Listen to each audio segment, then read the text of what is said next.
Hello friends, तो आज के इस वीडियो में लेक्चर नंबर 4 में हम लोग देखने वाले हैं ट्रिग्नोमेट्रिक रेशियोज के वैल्यूज़। तो दोस्तों, सबसे पहले मैं आपको ये बता दूं कि बेसिकली हम ट्रिग्नोमेट्रिक रेशियोज के जो वैल्यूज़ देखने वाले हैं वो किन एंगल्स के लिए देखने वाले हैं।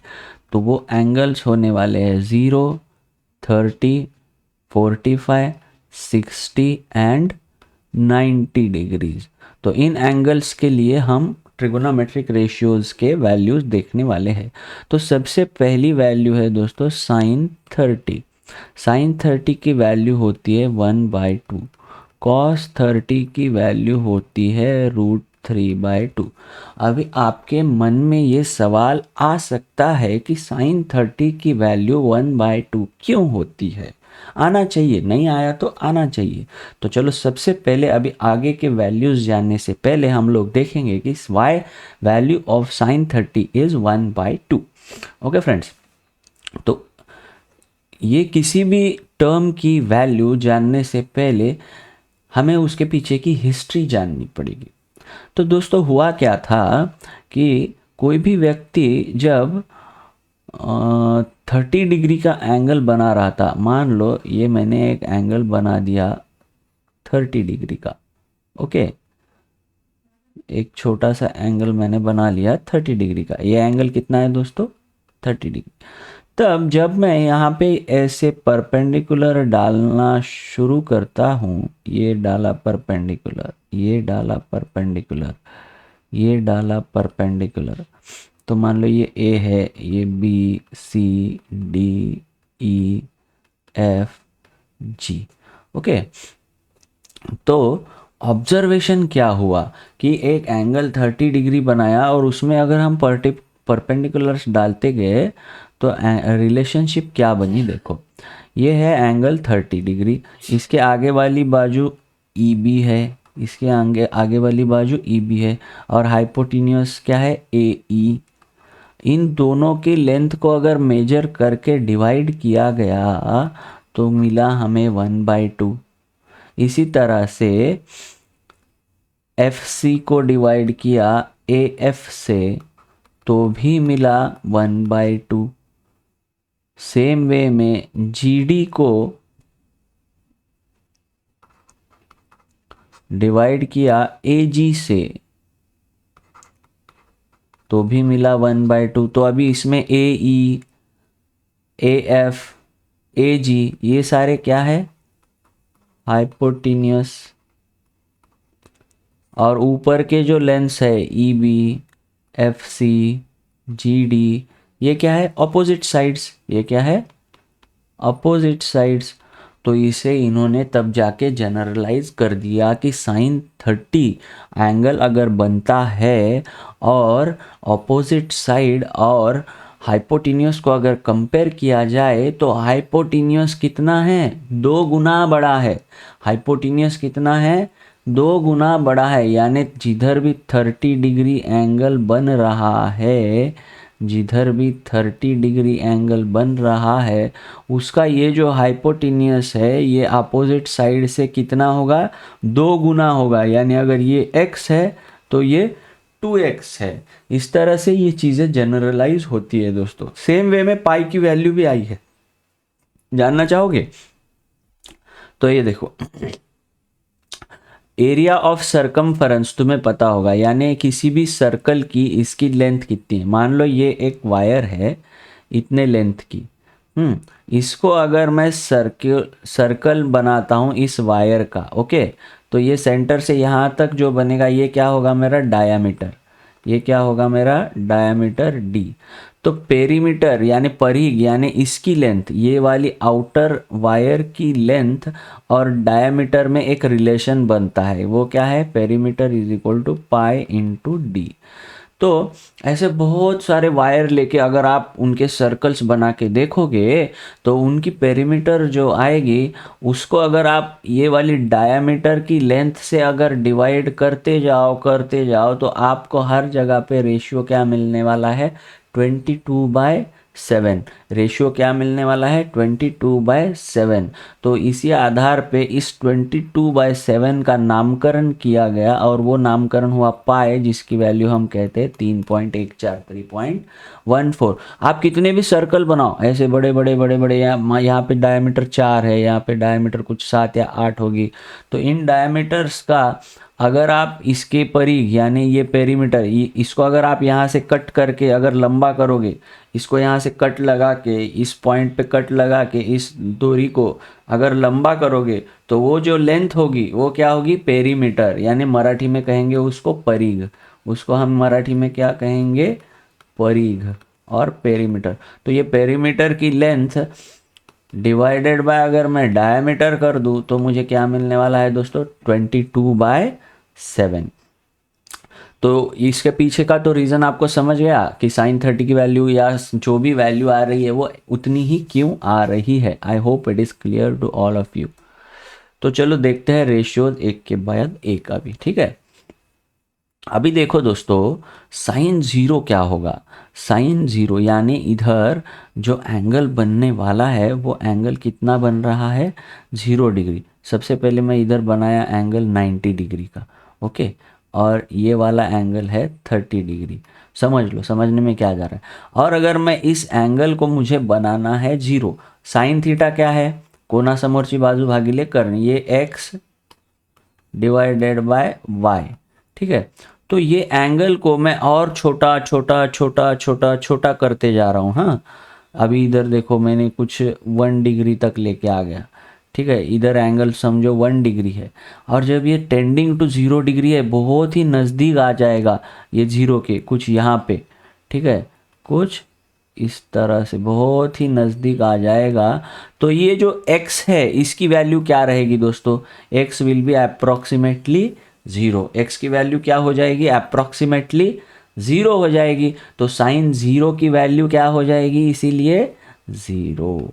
साइन 0 की वैल्यू क्या हो जाएगी 0। सेम वे में अगर मैं इस एंगल को 90 डिग्री बना देता हूँ, ये जो 30 वाला है, यानी इस लाइन को मैं ऐसे सीधा सीधा और बड़ा किया 60 70 80 और अप्रॉक्सीमेटली 90, ये एग्जैक्ट वैल्यू 90 तक हम ले नहीं जा सकते क्योंकि पैरेलल लाइन तो मीट करते नहीं है। तो साइन 90 अगर मैं निकालना चाहूँगा तो ये जो हाइपोटेनियस है ये ऑलमोस्ट ऐसे पैरेलल होता जाएगा और किधर तो बहुत लंबी जगह जाके वो एक दूसरे से कोइंसाइड हो जाएंगे। तो वो वाली लेंथ और हाइपोटेनियस की लेंथ ये और ये लेंथ और ये लेंथ अप्रॉक्सीमेटली क्या होंगे इक्वल होंगे, इक्वल होंगे। तो इन दोनों का रेशियो क्या आ जाएगा 1 आ जाएगा। इस तरह से साइन 90 जो है वो साइन 90 जो है वो क्या है 1 है। साइन 90 1 और साइन 0 0। ये दो वैल्यू समझ गए दोस्तों। अभी साइन 30 क्या होता है 1/2। साइन 30 की वैल्यू क्या होती है 1/2 और साइन 45 होता है 1/√2। साइन 45 तो आप भी निकाल सकते हो किसी भी राइट एंगल ट्रायंगल में। अगर आप देखोगे दो साइड क्या होंगे इक्वल होंगे, क्योंकि देखो अभी देखो फ्रेंड्स, ये एंगल अगर 90 डिग्री का है और ये एंगल 45 है, तो ये भी एंगल क्या हो जाएगा 45, क्योंकि तीनों एंगल्स की एडिशन कितनी आनी चाहिए 180 डिग्री। तो दो इक्वल एंगल के ऑपोजिट साइड्स क्या होंगे इक्वल होंगे। तो ये साइड और ये साइड क्या होंगे इक्वल x और x। तो y will be equal to Y square is equal to Pythagoras लगा देता हूँ मैं x square plus X square that is equal to 2x square. तो y is equal to √2x। तो देखो रेशियो क्या आया x, ये y को इधर ले लो x upon Y is equal to 1/√2 आ गया। इसी तरह साइन 45 क्या होता है x बाय वाई, साइन 45 क्या होगा x by Y, hence it is 1/√2। Sine 45 आ गया 1/√2, साइन 30 1/2, साइन 90 1, साइन 0 0। अभी साइन 60 की वैल्यू क्या आती है दोस्तों √3/2। बस इतने 5 वैल्यूज आपको याद रखने हैं, बाकी के खुद ब खुद याद हो जाएंगे, क्योंकि कॉस के लिए इसको क्या कर देना है, उल्टा कर देना है। कॉस के लिए क्या करना है, इसको उल्टा कर देना है। Sine 0 0, sine 30 1/2, sine 45 1/√2, cos 60 √3/2, sine 91 आ गया। अभी ये 90 की वैल्यू, 0 को 60 की वैल्यू, 30 को 45 का दोनों इक्वल ही है। इस तरह से इसको पूरा उल्टा कर दो। तो कॉस 0 क्या होगा, साइन 0 0 है तो कॉस 0 1 होगा। ये दो या वैल्यू, साइन 30 1/2 है और साइन 60 √3/2 है। ये देखो दोस्तों, साइन 30 कितना है, 1/2, साइन 60 कितना है, √3/2। अभी कॉस 30 कितना है,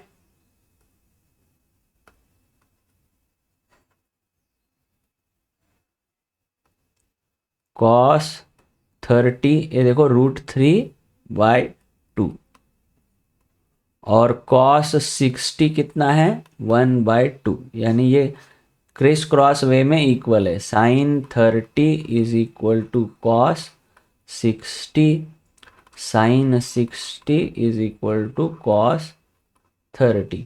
और आपके मन में ये सवाल ज़रूर आता होगा कि ये ऐसे इक्वल क्यों आता है, क्योंकि जिस ट्रायंगल में 630 डिग्री का एंगल है, दूसरा एंगल कितना हो जाएगा, 60 डिग्री। तो ये आपकी असाइनमेंट है कि ये वैल्यूज़ ऐसे इक्वल क्यों आते हैं। Sine 30 is equal to cos 60 क्यों आता है, sine 60 is equal to cos 30 क्यों आता है। तो यहाँ तक ये अपन अगले सेशन में डिस्कस करने वाले हैं। रुको, अभी सेशन ख़त्म नहीं हुआ है। ये this is the assignment for you, why these things are equal. तो आगे बढ़ते हैं, टैन थीटा। अभी टैन थीटा क्या है, ये तो जस्ट रेशियो है, दिस डिवाइडेड बाय, हमें दिस करना है। तो 0/1 क्या होगा, 0 ही होगा। और एक बात याद रखो, जिस किसी के भी डिनोमिनेटर में 0 आता है वो अनडिफाइंड यानी इनफाइनाइट हो जाता है। तो अभी इधर देखो, tan 90 के डिनोमिनेटर में 0 आता है तो tan 90 क्या होगा, नॉट डिफाइंड होगा। अभी tan 30 के लिए क्या करेंगे, साइन 30 अपॉन कॉस 30, तो 1/√3। इन दोनों को अगर हम डिवाइड कर देंगे तो ये 2 और ये 2 क्या हो जाएगा, कैंसल, और हमें क्या मिलेगा, 1/√3। और साइन 45 अपॉन कॉस 45 1 आ जाएगा। और इसकी वैल्यू क्या आएगी, tan 60 की √3। इन दोनों को अगर आप डिवाइड करोगे तो हमें क्या मिलने वाला है, √3।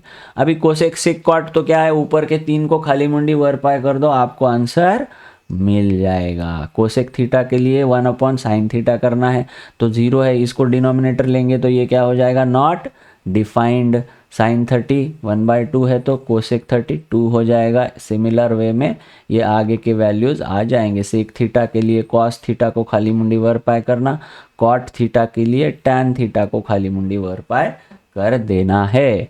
तो दोस्तों ये थे values of trigonometric ratios. I hope these values are clear to you. इसका एक चार्ट बनाना है और ये 5 वैल्यूज़ जो है, sine 0 0, sine 30 1/2, sine 45 1/√2, sine 60 √3/2, sine 90 1, ये 5 वैल्यूज़ आज दिन भर इतना बार कहना है, इतनी बार रटना है। और ये पेपर आप जिधर ज़्यादा देर बैठते हो उधर चिपका देना है। एक छोटा सा टेबल बनाना है, उधर चिपका के रखना है, और दिन में जितनी बार घूमोगे उसको इधर से उधर जब भी घूमोगे तो इसको देखना है। सिर्फ साइन के वैल्यूज बाय हट करना है, क्योंकि कॉस ऑटोमेटिक हो जाएगा। साइन 30 अगर आप याद रखोगे 1/2, तो कॉस 60 क्या है, 1/2। साइन 60 √3/2 याद रखोगे तो कॉस 30 क्या है, √3/2। ओके, तो इस तरह से सारे वैल्यूज आपको याद हो जाएंगे। ओके फ्रेंड्स, अगले सेशन में हम कुछ प्रॉब्लम्स देखेंगे depending on this values, based on these values. Okay friends, thanks a lot, bye bye।